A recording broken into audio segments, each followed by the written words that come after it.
selon vous, quel sport considérez-vous le plus violent? Il y a le rugby, le football, mais je pense que le plus violent, ce serait peut-être le hockey. Il y a le football, il y a le hockey. Il y aurait la boxe, le football, le hockey. Moi, le rugby, mais le hockey aussi, c'est vrai. C'est assez violent. Le hockey. Et le hockey. Hockey. Et hockey. Et le hockey. Le hockey.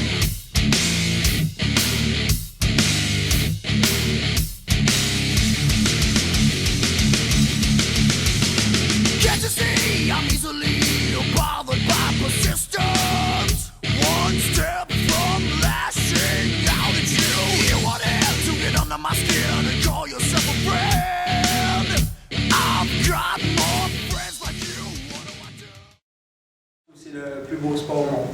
J'aime ça. Ouais, c'est le plus beau sport d'équipe au monde. Ouais, c'est le plus beau sport d'équipe au monde. Moi, j'aime le hockey parce que j'ai toujours joué au hockey, puis depuis qu'on est jeune, fait que j'aime la vitesse, la robustesse. Moi, j'ai tout le temps joué au hockey, mais qu'est-ce que j'ai tout le temps aimé, c'est développer et regarder les jeunes, pour point de vue les amener à réaliser leur rêve de jouer dans la Ligue nationale. Ça a commencé en étant instructeur au niveau des jeunes, et puis ça s'est poursuivi par la suite à différents niveaux, junior majeur en Europe, et puis la Ligue senior aussi. Puis, à l'âge que je suis rendu là, j'aime encore ça. Il y a des bonnes choses à faire.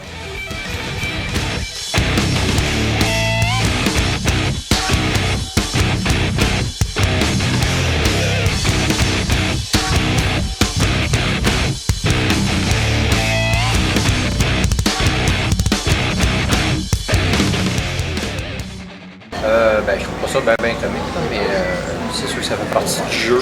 Normalement, l'arbitre en a pris note et pénalise le joueur en question. Et lorsque votre fils se venge, est-ce que ça vous fâche? Oui, je l'ai dit tout le temps après la partie. C'est pas plaisant, je dirais. C'est pas. On n'aime pas ça, mais ça fait partie du jeu. Je pense qu'il sait, puis il doit être sur ses gardes.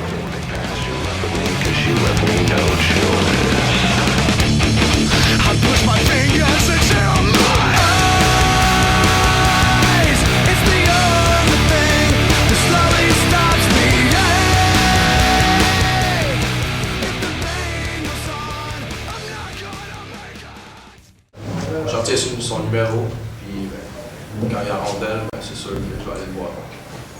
C'est important de ne pas faire pareil parce qu'il faut que tu passes à l'équipe en premier. Il ne faut pas que tu donnes des coups et mettre ton équipe dans le pétrin après parce que si après le coach ne sera pas content, tu vas avoir fait quelque chose de con quand tu aurais peut-être une bonne mise en échec à la place.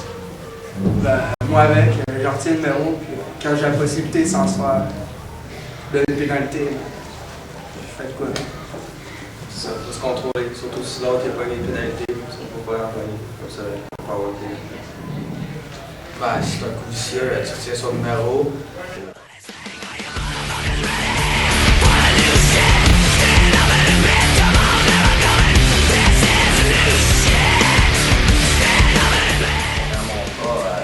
Avec les sortes de Buffalo,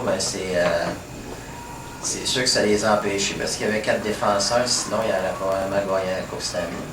Mais les blessures qu'il y a eu, c'est pas des blessures, c'est des blessures avec des bonnes mises en échec, c'est pas réellement des coups vicieux.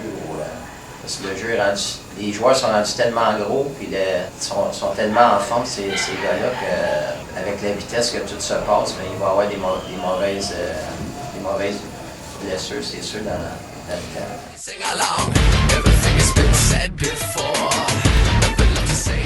violent.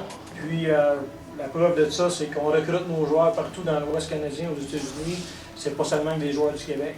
La différence entre 5000 personnes dans les estrades puis 2000 ou 1500, c'est que si tu n'offres pas la partie spectacle avec ces bagarreurs-là, il y a quand même une loi non écrite dans ces ligues seniors-là, c'est que les bagarreurs qui sont rémunérés pour faire ce travail-là, ils savent très bien à qui s'en prendre de l'autre côté. Chaque équipe a des bagarreurs, ça fait partie du spectacle. Donc ça, c'est cette partie spectacle-là.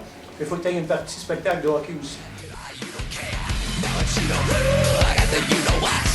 Selon vous, le hockey pourrait-il exister sans contact, autrement dit sans violence? Non, ça s'enlève le punch dans le sport. Vraiment pas, parce que Sinon, le hockey serait trop plate. C'est impossible. C'est vraiment primordial qu'il y ait la violence, tout le monde s'étape dessus. Puis il faut que je regarde ça, j'aime ça. Tout développer ma testostérone dessus puis voir que le monde se frappe. Pour moi, ça me fait du bien. Ça serait pas la même chose. Il faut qu'il y ait du contact quand même. Là. C'est comme... Je pense pas que ça pourrait exister sans violence dans le fond, le hockey. Là.